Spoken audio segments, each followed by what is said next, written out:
விதிங்கிற ஒரு விஷயம் புரியாத ஒரு புதிர். அதை நமக்கு புரிஞ்சுக்கிற அளவுக்கு நம்முடைய மூளைக்கு திறன் இல்ல, ஆற்றல் கிடையாது. அப்படி அல்லாஹ் அதை படைத்து வைத்திருக்கிறான். அவன் தான் அது எப்படிப்பட்டது, எந்த நிலையில இருக்கு, ஏன் அப்படி நடக்குது அல்லாஹ்வுக்கு தான் தெரியும். நம்ம அதை யோசிக்க யோசிக்க விடையே தெரியாத ஒரு கேள்விதான் விதி.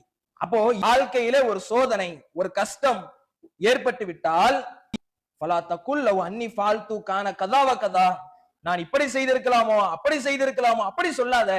வாழ்க்கையில ஏதோ நடந்து போச்சு, ஒரு இழப்பு ஏற்பட்டு விட்டது, இதனாலதான் அப்படி ஆச்சு, அவனாலதான் இப்படி ஆச்சு, நான் இப்படி செஞ்சிருக்கலாம், அப்படி செஞ்சிருக்கலாம், என் மேல தப்பு, ஓ மேல தப்பு, இப்படியே யோசிச்சுக்கிட்டு போகாத.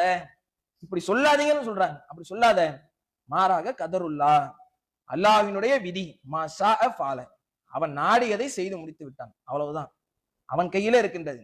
அவன் நாடுனா அவன் நடத்தி முடித்து விட்டான். நம் கரத்தில் எதுவும் இல்லை. இப்படியே சிலருக்கு பிரச்சனை இருக்கு. என்னாலதான் ஆச்சு, உன்னாலதான் ஆச்சு, இப்படியே யோசித்துக் கொண்டே இருக்கின்றார்கள். வாழ்க்கையில நிம்மதியை தொலைக்கின்ற ஒரு நிலைமைக்கு இது கொண்டு போய் விட்டுரும். அல்லாஹ்வுடைய தூதர் அழகா சொல்லி தராங்க. முடிஞ்சு போனது முடிஞ்சதுதான். ருஃபியத்தில் அக்லாம் வ ஜஃபத்தி சுகுஃபு, விதியெல்லாம் எழுதி முடிச்சு பேனாக்களே உயர்த்தப்பட்டு விட்டது. எழுதின அந்த காகிதம் ஏடுகள் காய்ந்து போய்விட்டது. எல்லாம் முடிஞ்சு போச்சு. உன் கரத்திலே எதுவும் இல்லை. அல்லாஹ்வை நம்பு, அவனிடத்திலே உதவி தேடு, அவனையே சார்ந்திரு. அல்லாஹ் ஒரு வழியை காட்டுவான். ஆழமான விஷயம் அந்த விதியிலே இருக்கு.